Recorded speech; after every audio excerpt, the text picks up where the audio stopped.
¿Cómo pasa ese cambio de CIPAC a Cumbre Viva México? Está interesante. ¿Nos puedes decir? Hay muchos chismes alrededor. Yo quiero escucharte a ti. Ok, ya se puso picante la cosa. A ver, no es un secreto que una semana antes de lo que iba a ser el CIPAC México, corríjanme si estoy mal, si mi memoria no me falla, aunque es muy reciente, estaba programado el CIPAC para el 15 y 16 de noviembre, o 14 y 15 de noviembre, el fin de semana de 15 y 16 de noviembre.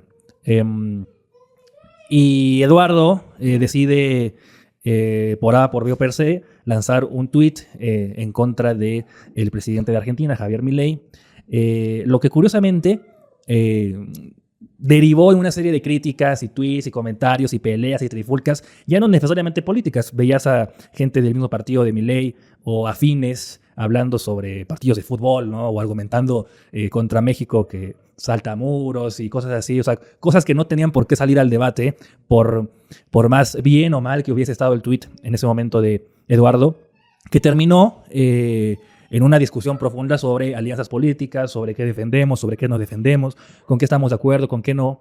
Y veníamos arrastrando en la organización un problema real, que era el cierre del gobierno de Estados Unidos, el shutdown, que nos generaba el problema de que los speakers de Estados Unidos no tenían la certeza de si podían venir o no a 15 días del evento, a 10 días del evento. Y se suponía o se preveía que nadie iba a poder venir, al menos de los speakers importantes de Estados Unidos, lo cual nos generaba un problema porque CIPAC es una marca de Estados Unidos.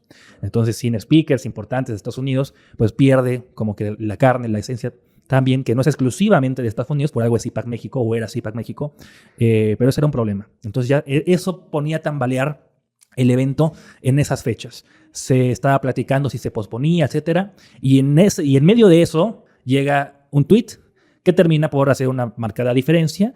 Se decide hacer el evento adelante con cierta ventaja. Ese tweet genera esta pelea. Lo que nos ayuda de alguna manera es que al ya no depender de la marca, entonces ya no dependíamos de si había speakers de Estados Unidos o no. Al no depender de eso y al poderlo hacer de alguna manera más pequeño, pues se pudo hacer como se pudo hacer. El evento se sacó adelante. No fue broma lo que dijo Danan en su conferencia. Fueron 3-4 días de un trabajo incesante, de no dormir, de conseguir las cosas de último momento, porque cuando pierdes la marca de CIPAC, pierdes patrocinios, pierdes muchas cosas. Gente que también, hay que decirlo, que compra su entrada esperando ir a un CIPAC, no a una Cumbre Viva México, y que fueron los muchos menos, pero hubo, ¿no? Entonces tienes que arreglar todos esos problemas, cambiar todo el branding, cambiar la publicidad, reconfirmar speakers, oye, ¿quieres venir? ¿No quieres venir? ¿Ya no pudiste? ¿Sí pudiste? ¿Qué fecha? En fin, una serie de cosas que pasaron, pero bueno, Dios nos dio la posibilidad de hacerlo. Existe en Twitter el rumor que muchos de los speakers confirmados para CIPAC México tenían ciertas posturas en contra de Israel y que eso también asustó un poco a la marca de CIPAC, que abiertamente desde un foro de CIPAC, personas que estaban en contra de lo que está pasando en Palestina, en contra de Israel, mencionaran eso con la marca de CIPAC, que, bueno, ya es un tema de Estados Unidos, pero sabemos que pues, hay mucho fondeo de AIPAC a CIPAC, se puede decir. ¿Eso tuvo algo que ver o no? Yo no diría que tuvo algo que ver con la cancelación del CIPAC, pero sí creo que era un tema importante en la discusión tanto interna como externa. No es un secreto, o sea, y si lo es un secreto a voces, o sea, sería descarado y mentiroso venir aquí a decirte que no. No es un secreto que las posturas de la mayoría de los speakers de Cumbre Viva México son contrarias, así lo digo, contrarias, diametralmente opuestas a las posturas que pudimos haber tenido o escuchado en un CIPAC. Y no solamente en un CIPAC México, en cualquier CIPAC, ¿no? ¿Qué posturas, por ejemplo? El tema de Israel, por ejemplo. El tema de la civilización judeocristiana, ¿no? Que de este lado, desde la cumbre, le hemos dejado de decir así, ¿no? En un CIPAC eso no hubiera sido posible, ¿ya? Así que te mentiría si te digo que no, pero no fue un motivo por el cual cancelar o posponer el evento. Y tu postura personal, a título personal, ¿cuál dirías que es tu postura en el conflicto Israel-Palestina? Bueno, si se puede llamar conflicto, pero... Mi postura es que no tenemos que pelear guerras que no son nuestras, que nos han obligado, que nos quieren obligar a tomar un bando, y si no lo tomas, entonces eres o de izquierda o de derecha, o eres anticristiano, o antijudío, o antisemita, o pro-palestina, o islamista radical, o musulmán. Siempre te etiquetan al no tomar una postura. La postura es, no quiero una guerra, y si la hay, resuélvanlo ustedes, porque tenemos una guerra en México, ¿sí? Que tenemos que resolver. Estados Unidos tiene sus guerras internas, igual. Ahí también juega México, el narcotráfico. Argentina tiene sus guerras. El continente tiene sus guerras. Y si de por sí es complicado luchar contra un Estado y luego contra un supraestado que vienen a ser los organismos internacionales y los poderes que juegan ahí, imagínate todavía luchar contra un Estado arriba del supraestado. Y o sea, ya estás jugando contra 3 poderes en los que te obligan a jugar. Incluso te sacan, te censuran. Si no tomas un partido que ellos quieren, ¿no? Así que mi postura es esa. Matar inocentes aquí en Japón está mal, sean judíos, sean cristianos, sean musulmanes, pero hay que pelear nuestras batallas y no caer en esas narrativas que nos obligan a tomar un bando y si no te etiquetan como lo peor de lo peor, ¿no? Y hablando de bandos, hay como... Digo, es un tema que Leo y yo tratamos de tocar mucho, el tema de la derecha y la izquierda. Y a título personal, yo considero que la derecha, todo lo que se conoce como la derecha...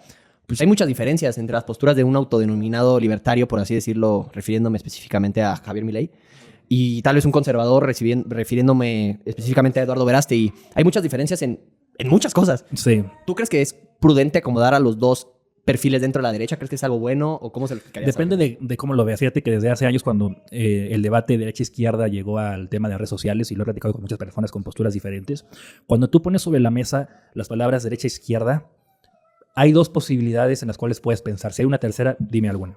La primera, no porque sea la más importante, por mencionar una al principio, la primera es que cuando hablas de derecha-izquierda piensas en espectros políticos. La segunda, piensas en ideologías. ¿Ok? Y la realidad política no se explica por las dos al mismo tiempo. ¿A qué voy? Si es un espectro político, y en política no hay sillas vacías, así seas un zurdo en lo ideológico, pero en la mesa hay puros zurdos, alguien se va a tener que sentar en la derecha.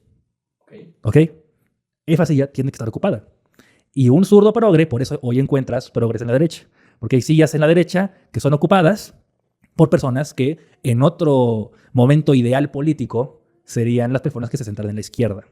¿Ya? Entonces, cuando lo explicas como espectros políticos, como sillas, imagínalo así. Hay una mesa y hay sillas. No se puede quedar una sola silla vacía. Por lo tanto, la derecha e izquierda se van a definir por la forma de pensar de todos los de la mesa, y alguien va a tener que ser de derecha y alguien va a tener que ser de izquierda. Simplemente por cómo se acomodan las sillas. Punto.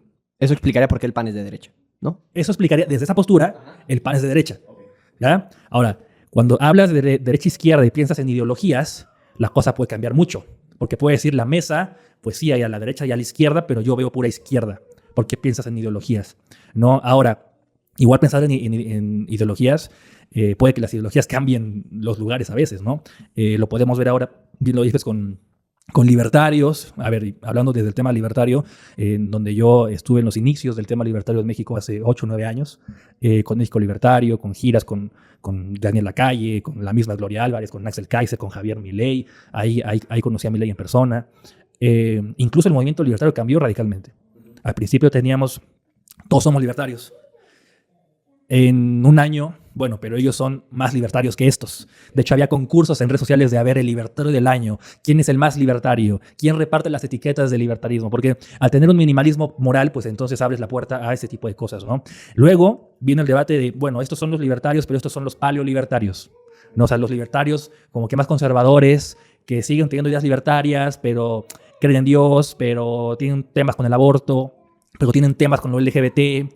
Y luego viene, bueno, hay libertarios, hay paleolibertarios y hay liberprogres, ¿no? Que son libertarios que apoyan los temas LGBT, están a favor del aborto, bla, bla, bla, bla, bla, bla. Y eso, de alguna manera, terminó en lo que hoy tenemos, que es ni más. Hay liberales, hay conservadores, hay cristianos, hay católicos, hay judíos, y ya tenemos una mezcla ahí rara que hay que empezar a definir porque nos rebasa también a veces la discusión pública, ¿no? ¿Y tú crees que sea correcto poner en la misma... Digo, ahorita nos lo acabas de explicar, pero a una persona, sobre todo a nosotros también nos empezó a pasar mucho.